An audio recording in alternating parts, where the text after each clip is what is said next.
Hi students, have you ever wondered why our parents keep insisting on savings and depositing them with the bank? Or why do they avoid taking credit? The answer to both these questions is interest. Now, what is interest? What are the different types of interest? What is simple interest? What is compound interest? And what is the basic difference between these two interests? One by one, we shall explore an answer to all these questions. Also, through some of the solved examples, we will understand these concepts with more clarity and we will also see their applications. So, let's begin. Let us take for instance, we have got today 1 rupee and after 1 year again we have got 1 rupee. Now, does this 1 rupee today has the same value after 1 year? No, these two values are not equal to each other, although they are 1 rupee, but the values would not be equal, and the reason for this is that the future value of the money decreases. 1 rupee today would not be equal to 1 rupee tomorrow because the value of money decreases, and this decrease in the value of money leads us to the concept of interest. For instance, let us say that I borrow from my friend 100 rupees today.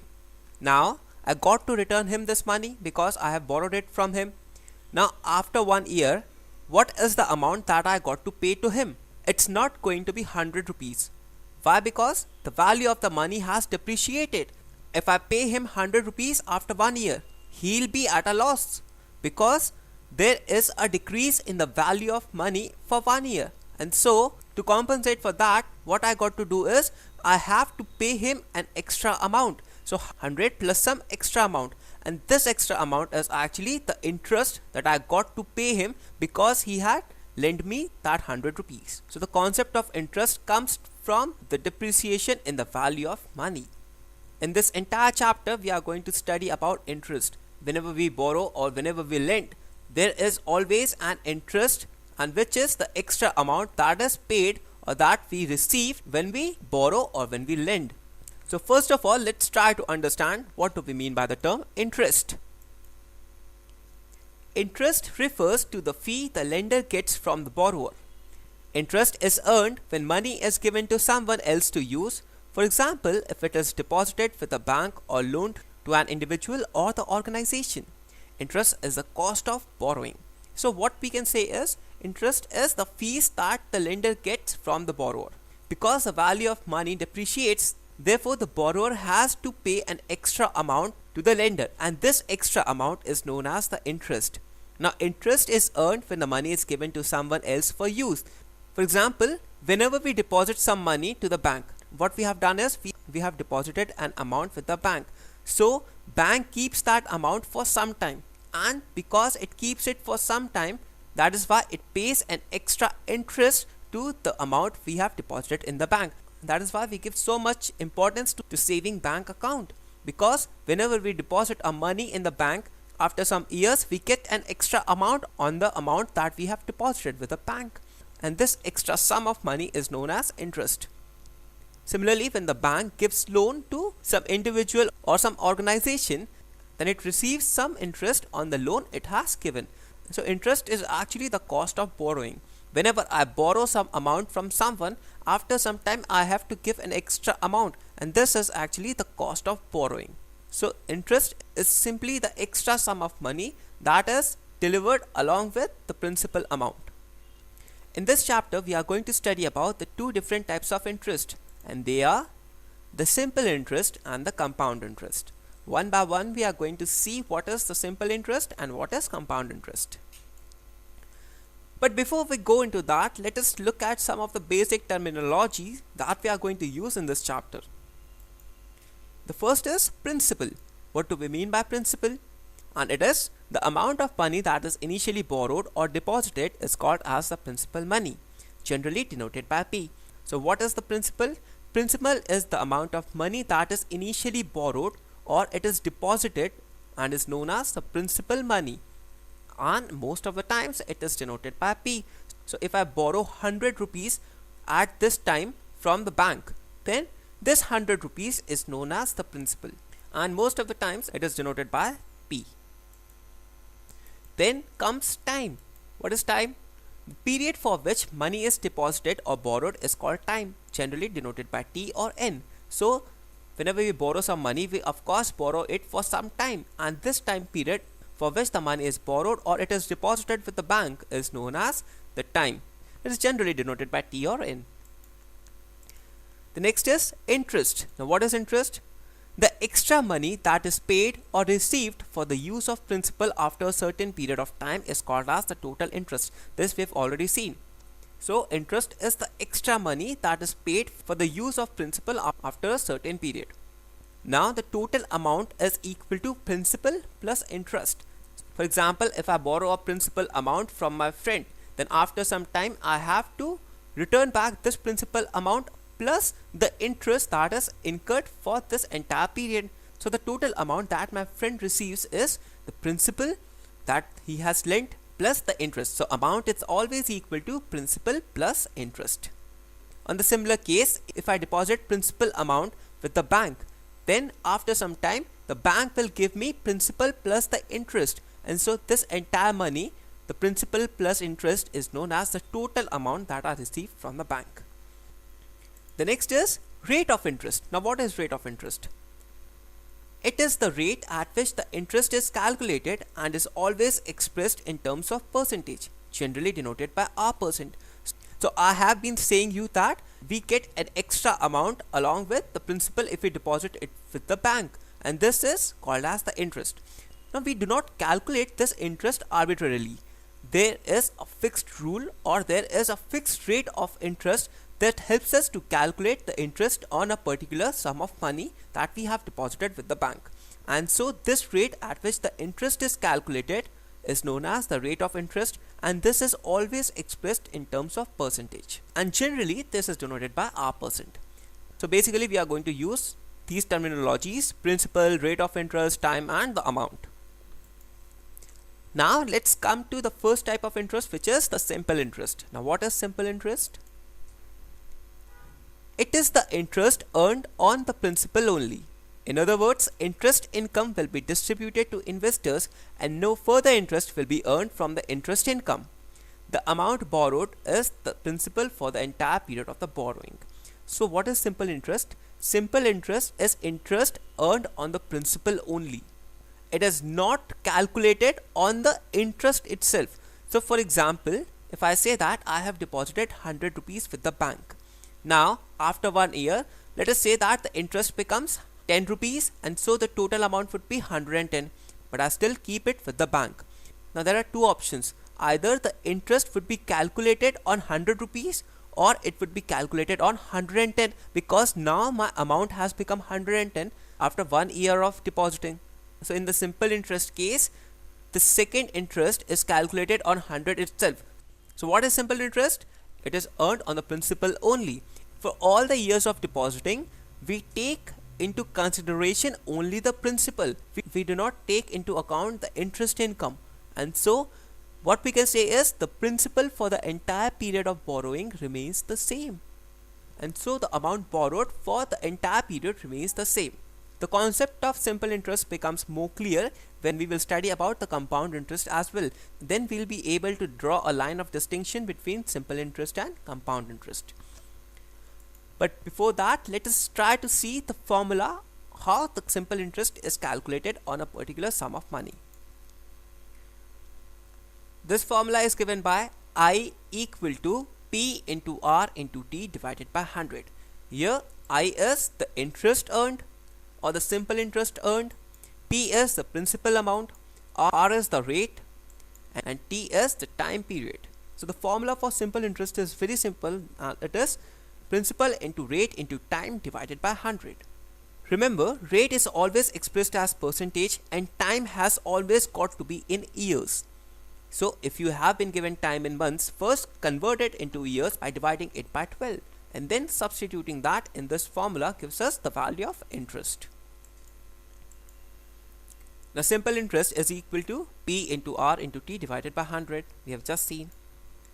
Amount is equal to principal plus SI. We have already seen that the total amount earned would be the principal plus the simple interest.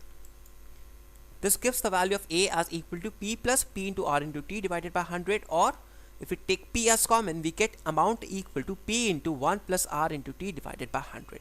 So this is the formula to calculate the amount. Simply add the principal to the simple interest and you'll get the amount, or you can directly use the formula amount is equal to p into 1 plus rt by 100. There's something very important to note. If the annual or yearly rate of interest is r%, then half yearly rate of interest will be r by 2%. So in most of the cases we take r as yearly rate of interest, that is, it is calculated for the entire year. But now if we take half yearly rate of interest, then that would be r by 2%.